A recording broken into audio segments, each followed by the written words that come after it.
Welcome to Come to Daddy, the podcast for people who only acknowledge their parents at the will reading. I don't want to say I've got daddy issues, but I hold his urn every time I bottom. I'm sending a very important... Yes. So basically, my life is spent with Reuben, where I sit here just watching him and waiting for him to finish sending a text. I'd say that's 90% of our time together, and it's now happening live. I have witnesses. It's not a text. It's just waiting till the attachment finishes uploading to an email to my...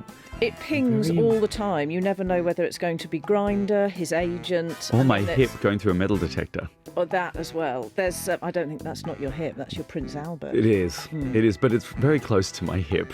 If anything, I shoot from it. It's closer to your knee, I thought. Thank you. I know that's what he wants to hear. You see, I'm basically sort of servile in my relationship. It's not even true. I'm hung like a bee. And by that I mean when I pull out, I die.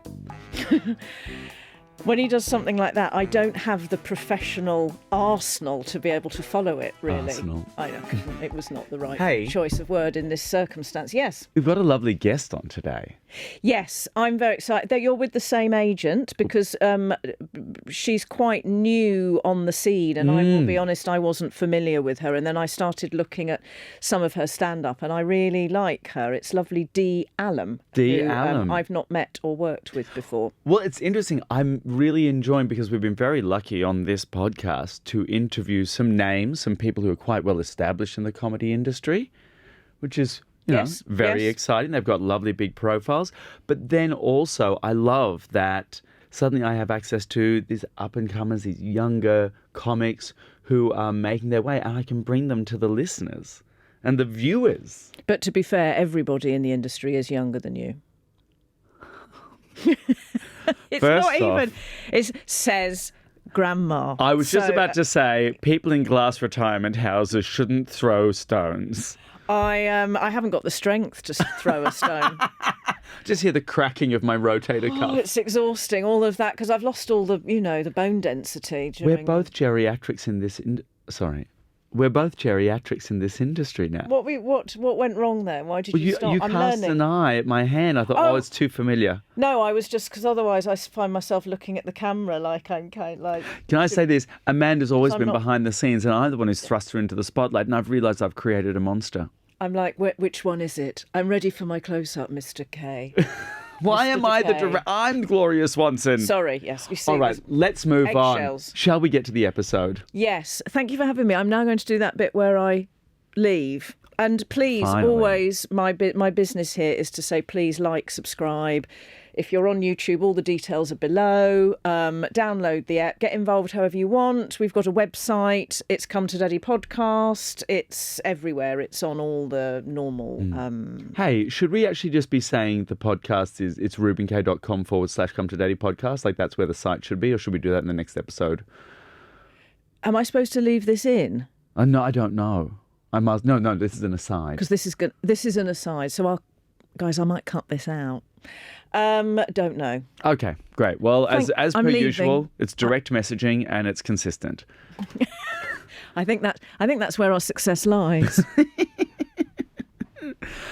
I really hope you... I'm still leaving. Oh, for God's sake, she's just... Can you just stay there? Just stay there for a second and don't move. She's sprawled across the wall like a cat trying to escape a pen.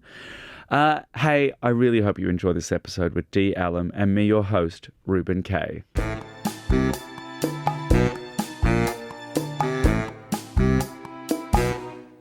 So let's get into it.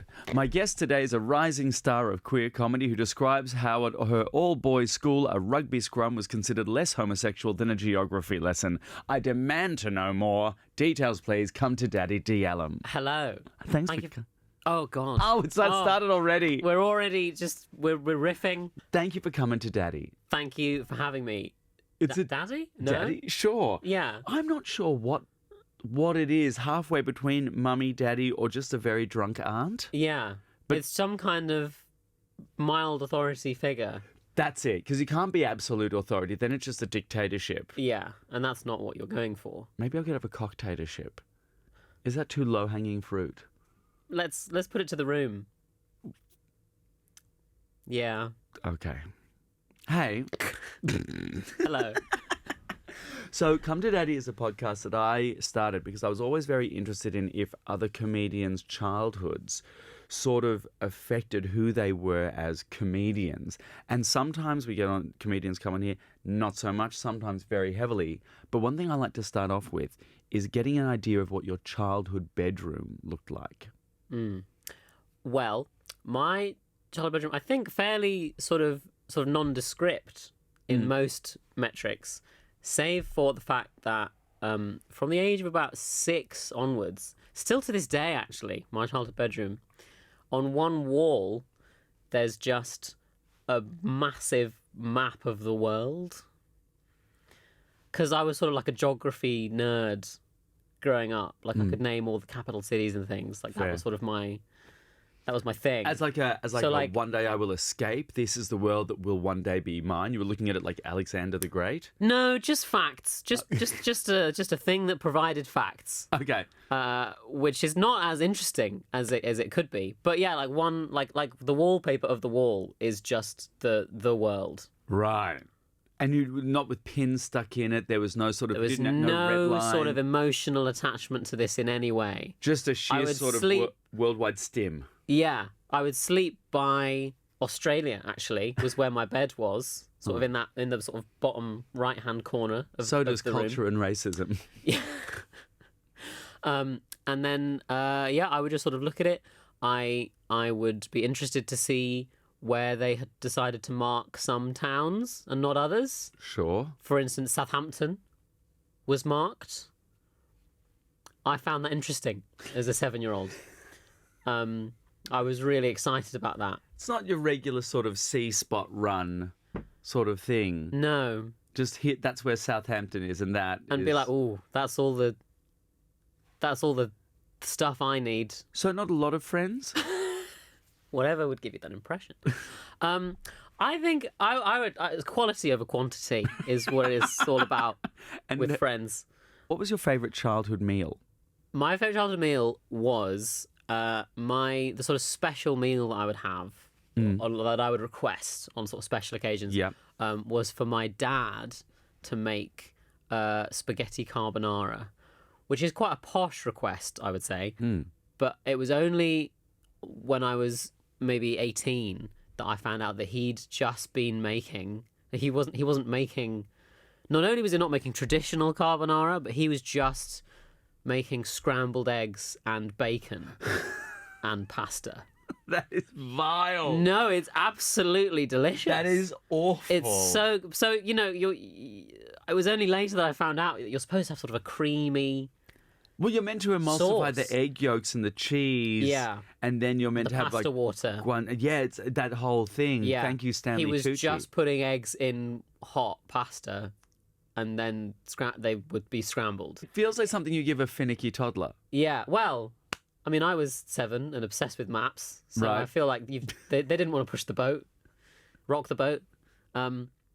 Yeah, they were they would acquiesce. Right. Fair. Were you quite how were you as a child? What was your temperament as a child? I think I was quite a calm child. I think I was quite proud of the fact that my parents say I didn't really cry as a baby, and I sort of wore that as a badge of honour. Still do, really, because I feel like that's you don't want to have been needy before you were conscious. You know, like you don't want to be disappointed to find out that actually you were quite annoying. I feel personally attacked.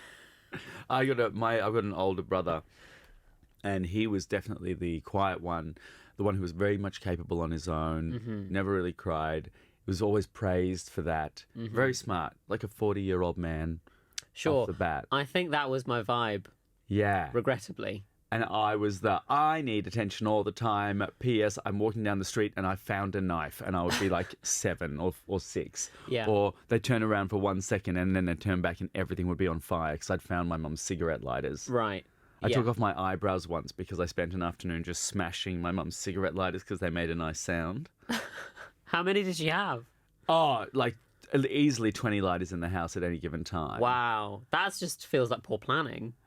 Or very good planning, that she was always... Whenever you could be anywhere and you will need one, She you could won't light have a time cigarette. to go and find where the cigarette lighter is. But you're a pack-a-day smoker. Right. So needed Always. Constant. They were like reading glasses for her, which is why she also had thousands of pairs of reading glasses. Right. Maybe that's why she couldn't find the lighters. Hey, I would like to know your begetters a bit better. Names of parents. Gina and Simon. Lovely names. Yeah. Gina. Gina? You don't see a Gina. You don't see many Ginas. Named after Gina Lola Brigida. Your mum? My mum. Oh, that's lovely. Which is a good... Simon, less good. Sure. Objectively worse name. More dictatorial, Simon says. Yeah. Well, his mum is Scottish. So it's just a sort of strong... Yeah. Here's a boy. Scottish We'll vibe. name him a boy. He's going to be a Simon. Yeah. Right. Where do they live? They live still in leafy Hertfordshire. In leafy Hertfordshire. In a village called Chipperfield. Oh, that's nice. Which I think is a good sounding... Chipperfield. I remember going to a panto in Chipping Norton Yes. once. Is that close? Are they related? No. No, okay. Fully different. You could have told me, I wanted to write something one day where the people live in a tiny fishing village called Salmon on Croute. Which I think would be I can see stupid. that. Yeah. Yeah. Will they listen to this? My mum, I think, might be the first person. I don't know if you have some kind of early access, sort of Patreon subscriber type situation set up. Funny you should say that because we do this season. Well, then my mum will, after that, presuming that she doesn't sign up to it in the meantime, will be the first person to listen to this. Oh, right. She's quite a keen fan. Really, we are talking to my mum right now. Or I am. Hello, Gina. Hi. I How's it going? love your work. Big fan. There you go. You got a fan. What was growing up with Simon and Gina like? I think it was pretty Yeah? nice. Ah. And I feel bad because I've listened to a few eps, and I feel like you have more sort of you feel more immediate kinship with people who've had quite difficult. Well, I mean, times. when I meet people like you who have quite leafy Hertfordshire growing up, what I have is envy, essentially, like a quiet rage. Sure. But that's an internalized rage that I have to either deal with or just let it fester into some kind of tumor, Okay. and then I can write that show about it. Well, in many ways, you're welcome in that case. I've given you another tumour. I'll make sure the BAFTA, and I'll thank you in the BAFTA speech. I look forward to that. Thank you. What are their temperaments like, Simon and Gina? So I would say that growing up, my mum was the sort of slightly stricter parent, and then my dad, my mum was a stay-at-home mum, and then my dad worked in an office, and so when he came home every day, that would be like, oh, Dad's home, let's fuck around, and sort of make my mum's life more difficult. Or he would come in and sort of be the kind of, the good cop. My mum is sort of more artistic, significantly more artistic than my dad. My dad is, if you play him a song or a tune, he's so... I've never met anyone like him. He's so tone deaf that he's also rhythm deaf, and he can't even clap along to the sound of anything. Like, he's so lacking in all sort of... What's his background? White. Yeah. In case that wasn't clear. Yeah. Simon. No, I got it from Simon. Simon, the tone deaf man. Yeah, he's... I mean, I don't know. His parents didn't sing to him, or his mum didn't sing to him as a child. Music just wasn't a feature of his upbringing in any way, shape, or form. Not at all. How are you at music? I'm pretty how are you good. with music? I did piano. I failed my grade 8 piano. Good. So I say that I took grade 8 piano. Smart. Because then people will assume. Yeah. I used to sing quite a bit, and then my voice broke when I was shockingly old. I was like 15 by the time I started being a tenor. And because you have to sort of retrain your voice when it breaks, I just sort of didn't do that. So now I can't really sing, which is a shame, because before I was like a chorister type deal. But no, I can hear you. things. I can see you in an altar boy uniform. Yeah, it was a great look. Yeah. Very stylish. We love a frilled collar. Yeah, or the frills, the long... Hey, then you went to an all-boys school. Yes. And I want to get a sense of the timeline of you're in an all-boys school, you're in quite a traditional upbringing. Yeah. When did kind of the elements of, oh, I might be different? Well, so my coming out story is slightly non-traditional, if ever there are traditional ways to tell your parents you're a woman. Yeah. But it was non-traditional in the sense that I didn't know. I had sort of no idea until I was about 23, 24, and I had a dream where I was a woman. And then I woke up from the dream and I was like, oh, that feels quite significant. And then I looked back at my sort of childhood and I was like, oh yeah, I really should have noticed that there was something amiss. So at this all-boys school, I would, sort of in break times and things, I would like Google like boy to girl makeup transformations or like corsets. But I would just think that was just what lads do. Yeah, You know, is. I was like, this is just a lad activity. I have a deep sense that I don't want anyone to know that this is going on.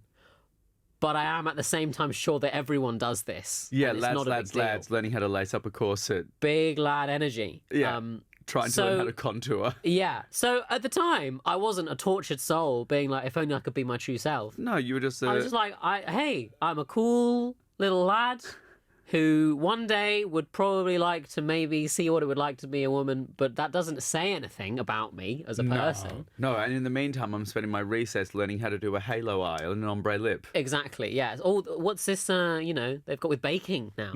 Baking a face. Interesting. Let me figure out exactly how to do that, but never even for a moment consider the possibility of trying to do it in person. I guess because my high school experience was so brutal and very public. Were you, and I guess my social anxiety comes from that and they're all very linked.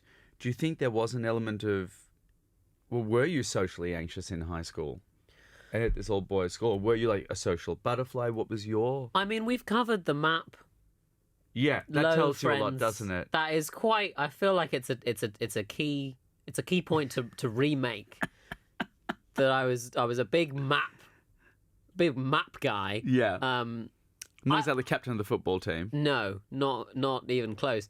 I very much not a. I wouldn't say I was a popular. I was sort of inoffensive. I think I just sort of floated on by. You know, I was quite academic. And it's that thing going like it's not that I was in. You were in any kind of closet because the realization wasn't there. It was all just this subconscious. Exactly. Bubbling through. So I was fine.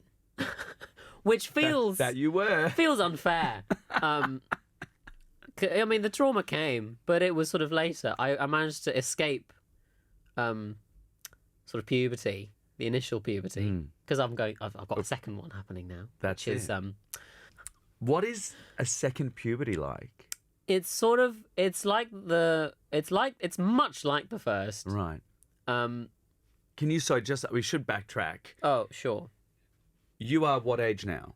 I'm currently 26. 26. And you've started taking gender-affirming care or having gender-affirming care? Yeah, I've been taking hormones for about 18 months now. Right. And for anyone who's listening, what does that look like on a weekly basis or a monthly basis? So I take a testosterone blocker, which in the form of a pill or is a little tablet, yeah, which just shuts the balls right down, just right off the gate.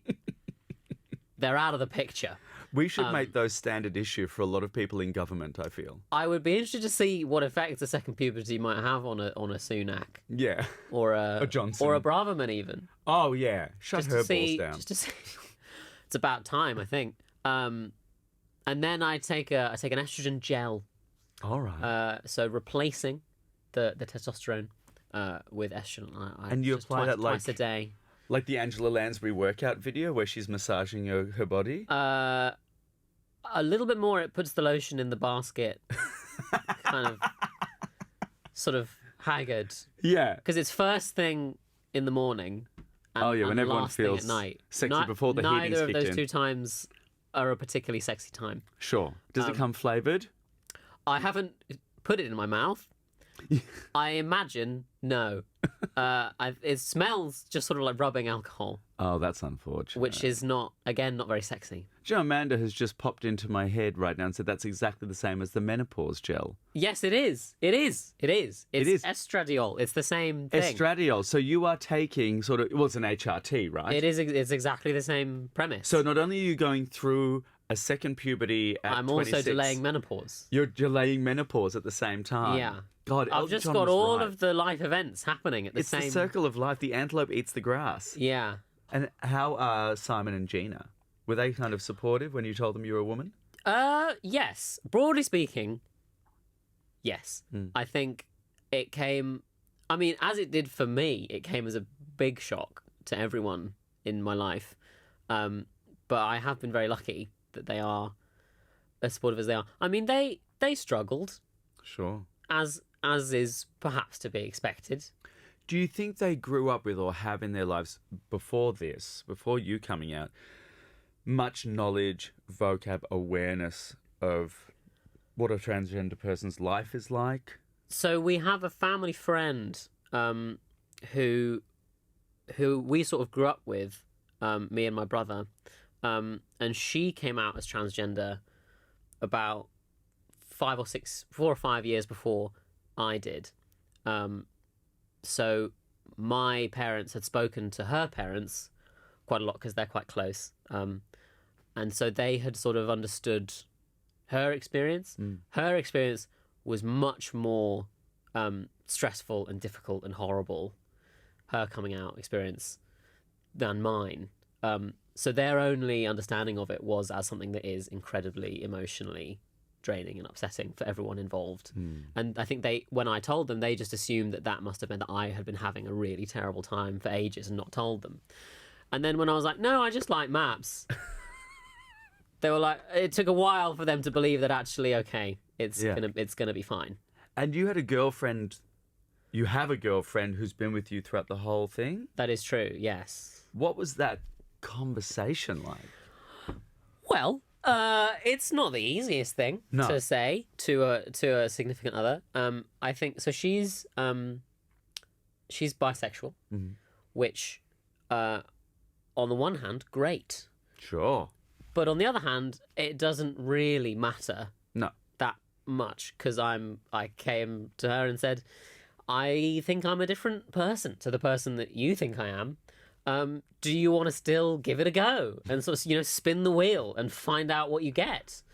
And she was like, overall, this is distressing. Yeah. Happy for you, but sure. For me, there's no way that it's not worse than the life I thought I was living. This isn't very funny. No, this doesn't have to be funny. Okay, well... A podcast just has to be... Well, it certainly is. So yeah, she struggled, sort of like my parents did, and that only when she was sort of able to see me, continue to be me, that it feels less like a sort of random roulette wheel of a person. As Gina and Simon and your girlfriend, do you think kind of form maybe a stronger bond after going through all of this around you? I think so, yeah. I mean, we'd only been going out. We had been going out for 18 months when I came out, which is not that long. No. But those 18 months have been spent largely in quarantine.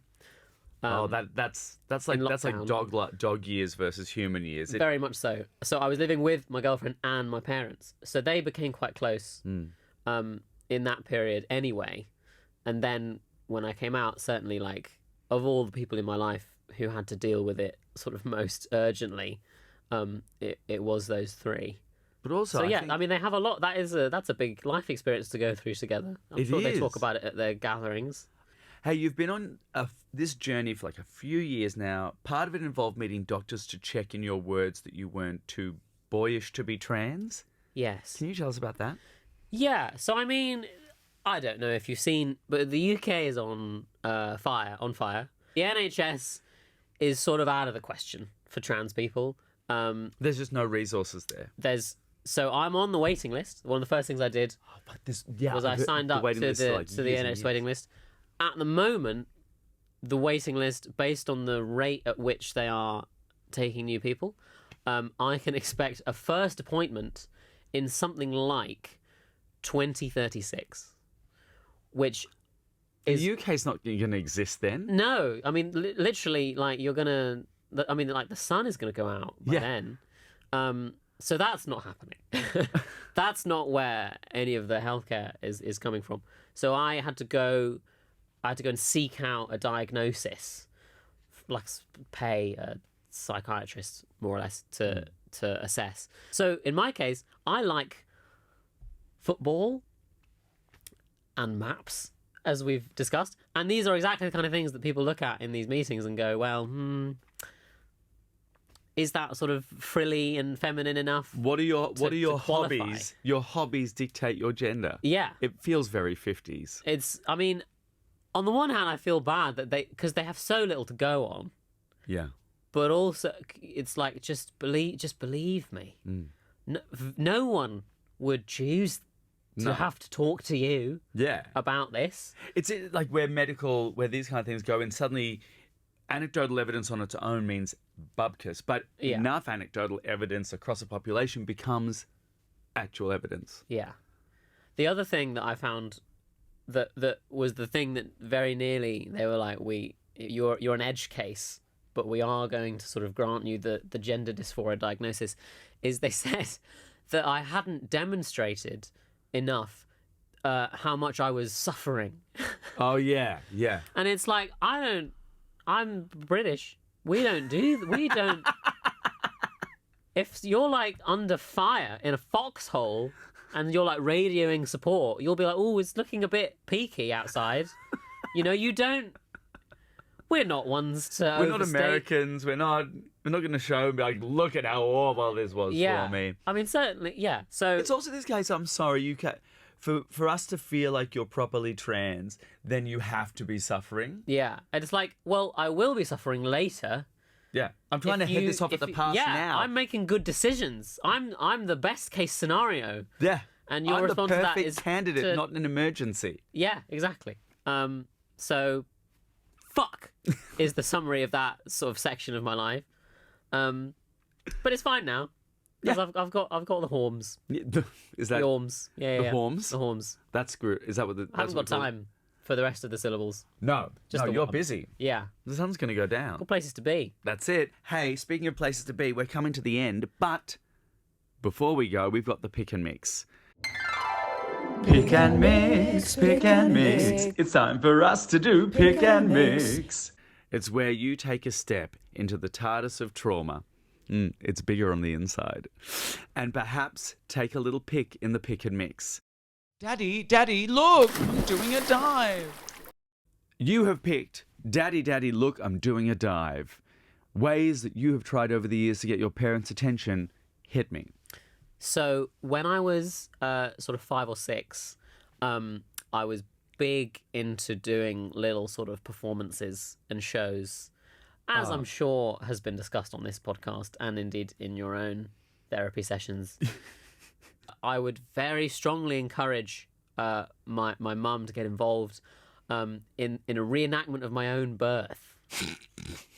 And I would do this sort of 4 or 5 times a day for, I want to say, about 18 months, 2 years. What age are you now at this? About 5 years old. Outstanding. I don't know what this means, but there's no way it doesn't mean something. It means something. I can't put my finger on precisely what it means. Did I want a younger sibling? Was I just... I wanted people to be excited when I entered the room? Yeah, I think you just like to make an entrance. Something was going on there. What did that look like? What did the turn look like? So it would be... It was often in their bed... like in the morning, like I would go and hang out with them in their bedroom in the morning, and I would sort of come out from under the covers and sort of hold for applause, just like over and over again. Dee. Hi.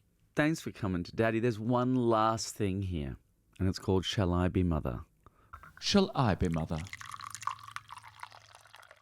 where you get to stare into my eyes. One of them's glass, don't ask which. And imagine that I am Simon, Gina, or a lovely amalgamation of the two, Cena or Jaimin. I regret that Neither immediately. of those are great, are they? And you imagine that I'm both. What would you say to them now? I would say, hello. Hope you're well. Thank you. Overall, thank you for being lovely parents. I'm a big fan of your work. Sorry that I couldn't be a feminine man. I know that was a hope of yours for a brief turn. Couldn't make that work. Many apologies. But overall, I think we've done good work here. You've done good work. I've done good work. Let's just enjoy what time we have left.